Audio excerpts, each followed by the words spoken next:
The women of Motown, artists, but also businesswomen, played a real important role in Motown, women in the Gordy family, didn't they? Oh, yeah. None of the women in the Gordy family actually were artists, but they were all in position there, you know.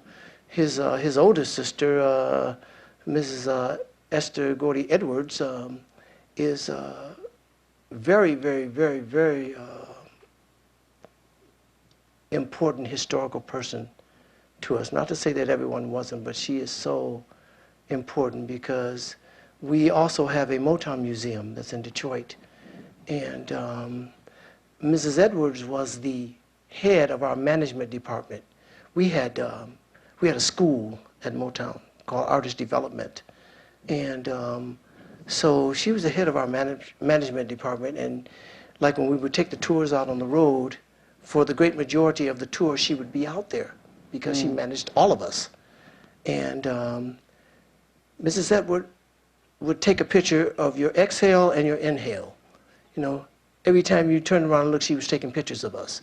She was, your left foot going out, she'd take a picture. We got to the point, all the placards, that when we played anywhere, she'd take pictures of all the marquees. She would partially film the shows. She was just like that, you know, and we would laugh at her. Oh, Mrs. Edwards taking another picture. Yeah. You know, thank God. She's a historian. Thank God. Yeah.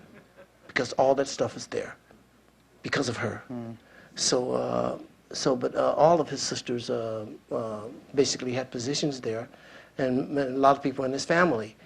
And but some of our artists who started out like that, you know, Diana Ross, I've known Diana since she was probably 9. We grew up right down the street from each other. And when she actually moved away and moved to a place called the Brewster Projects in Detroit. And when she was just about to graduate from high school, she called me and she said, "Smoke," she said, "I got a group I want you to hear and see if you can take us to Motown." So I said, "Okay, baby, come over." And so they came over and they sang for me, and there were 4 of them at the time.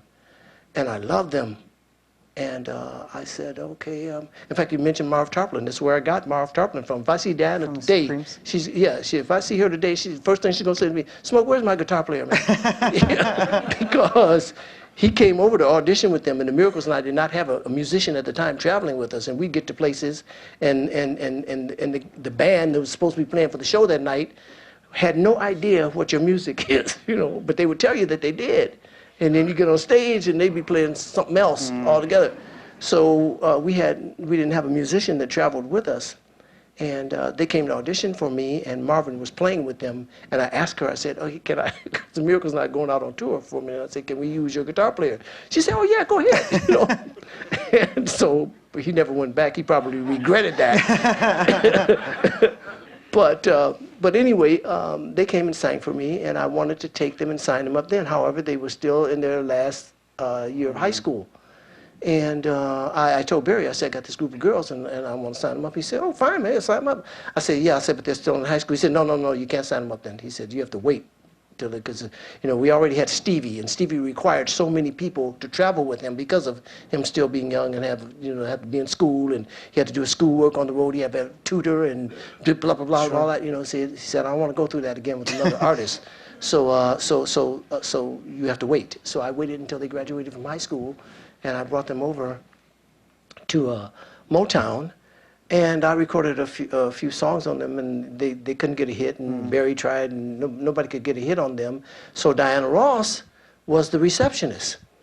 When you first came into the store, she was the girl at the desk saying, "May I help you?" And she was there for a minute doing that, you know. I mentioned Mickey Stevenson, who was our A&R director. Martha Reeves was his secretary. Martha Reeves came into show business, well, she wanted to be in show business, but she came into show business quite by accident because he had a song that he wanted Kim Weston to sing. And so he did a demo with Martha to sing it, Dancing in the Streets, you know? But Martha was his secretary. And we used Martha and her group, the Vandellas, to back Marvin Gaye on all of his records. So there was a lot of that going on, and the girls became artists who were working there. Any memories of working with Mary Wells? Oh, yeah. She's such a great singer. Yeah, Mary Wells was my first female project. She was the first person who came over. She had a song that she had written called Bye Bye Baby, and Barry recorded that on her.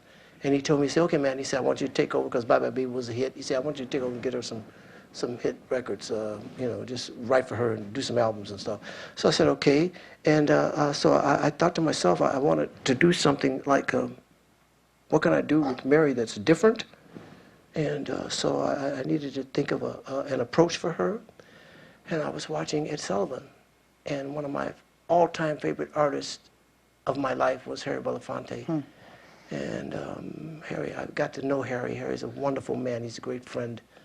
And so he was on. And he had this song called Daylight Come, and we want to go home. Day, oh, day, and he's singing, you know. It's got the calypso thing happening, put all the congas and the bongos and this. So I thought to myself, that's what I'm going to do with Mary. I'm going to make her the female Harry Belafonte. When I record her, I'm going to use congas and bongos and all that, you know, which I did on her first hit record, a song called The One Who Really Loves You. And it's a very calypso-sounding kind of track there.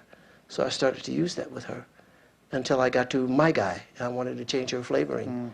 And so My Guy was an offshoot.